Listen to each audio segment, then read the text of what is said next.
sinabi doon sa video sa part 1 na bakit nasisira ang ating mga home appliances, ilaw, TV, amplifier, heater, washing machine, marami, computer, laptop, cellphone. So yun, sinabi doon kung paano nasisira. So yun nga, dahil nga sa may interruption, yung brownout, blackout, power fluctuation. So yun lang yung mga karaniwang sanhi ng pagkasira ng ating mga home appliances. So kung appliances nyo guys ay hindi ginagamit, mas maganda siguro bunutin na lang yan sa outlet. Saka yung tuwing may brownout, pag flick pa lang ng ilaw, pag blink pa lang ng ilaw, pwede yung mga umaandar na appliances pwede stop muna, tanggalin, bunutin para safe rin sa fluctuation o yung high voltage or low voltage or yung current source. So dahil doon kasi nasisira yung ating mga appliances. At saka yung halimbawa pag may umuulan, kidlat, so yan, nakakasira din yan ng mga appliances natin. Yun naman, sishare ko sa inyo yung para maiwasan natin yung pagkasira ng ating mga appliances. Pwede tayong gumamit ng yung mga device, mga machine na maaaring magprotekta sa ating mga appliances. So ito ipapakita ko sa inyo, ito yung isang halimbawa. Guys, so maximum niya is 3,000 watts guys, yung capacity niya. Tinatawag ito dati, yung luma na kasi ito, matagal na to parang nasa 15 years na yata ito, so matagal. So dati noon tinatawag itong power saver. So totoo naman, power saver naman talaga siya. So sa mga bago ngayon, mga bagong mechanism, bagong labas nito ngayon, tinatawag itong EBR. So ito yung EBR ngayon. So kasi luma siya, ng mga EBR ngayon may may 110 outlet na kasi. Input to 20, may output na siya sa 110. So ngayon, ito yung may indicator siya. EBR ngayon wala nang indicator dalawa na lang yung indicator, puwa at saka green na lang. So ito specific siya, old version kasi ito, tagal na to. Ito may power indicator siya. So ito yung mga features niya, may power on delay siya, so energize siya, may low voltage saka over voltage. So halimbawa guys, pag may fluctuation or may nag brown out siya o nag low voltage siya or high voltage, so nakatambay ito siya, i-on natin. Yan. Actually sa sa video guys parang pink siya, no? Pero sa totoo guys, red siya. Red yung indicator niya. Sa video lang is parang pink kasi may factor kasi yung light. So red yung indicator niya.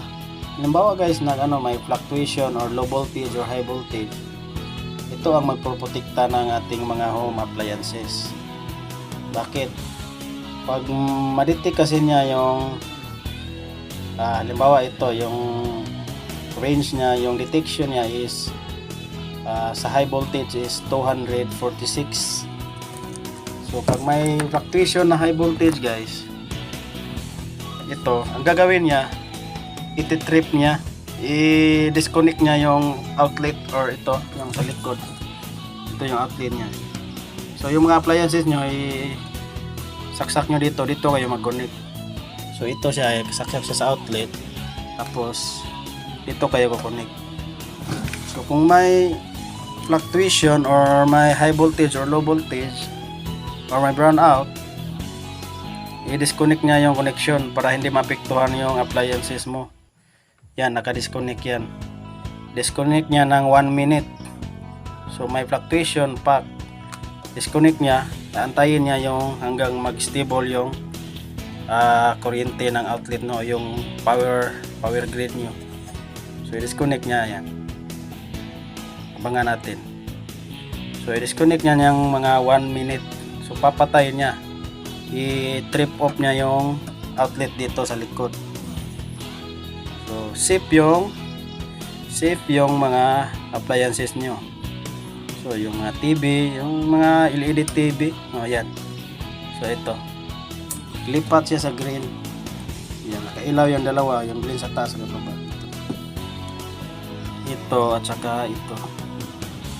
So i-cut off niya yung power line, yung outlet natin. Disconnect niya, so para safe yung TV niyo or anong mga appliances na i-connect nyo dito. So yung maximum niya is 246. Pag umabot ng 246, disconnect niya. So hindi mag-over voltage yung appliances nyo, safe siya. Sa minimum naman niya, sa minimum detection ng voltage niya is 184. So pag may low voltage sa power line, abot ng 184, i-cut naman niya, i-disconnect naman niya yung outlet dito sa likod. Yan. So safe talaga yung appliance niyo pag gumamit kayo ng EBR o yung power saver. So yung mga bagong labas ito, EBR na ang tawag dito o automatic voltage regulator. So yun ang tawag doon, EBR, automatic voltage regulator. So yun, safe yung appliances nyo, tsaka makakatipid din kayo sa kuryente. Bakit tayo makakatipid? Pag may fluctuation kasi o pagbalik ng kuryente, halimbawa may brownout or may fluctuation, pag ganyan kasi, pagbalik ng bagong balik ng kuryente, may tinatawag yan na surge current. So parang biglang bagsak ng lakas ng kuryente, so buboylo yan, biglang bagsak lakas, yun yung tinatawag na surge current. Yun ang pwedeng makakasira sa ating mga appliances.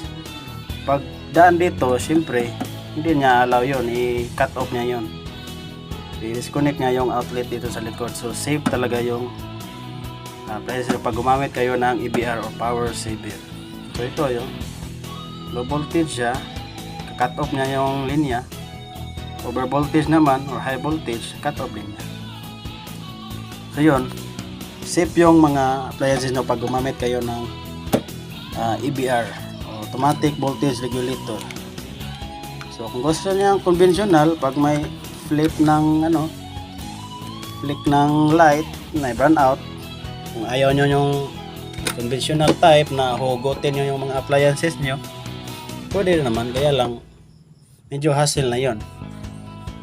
Hugot-hugot kayo yung mga appliances nyo, hugutin nyo sa main line, umaandar, papatayin nyo. So hassle na yon.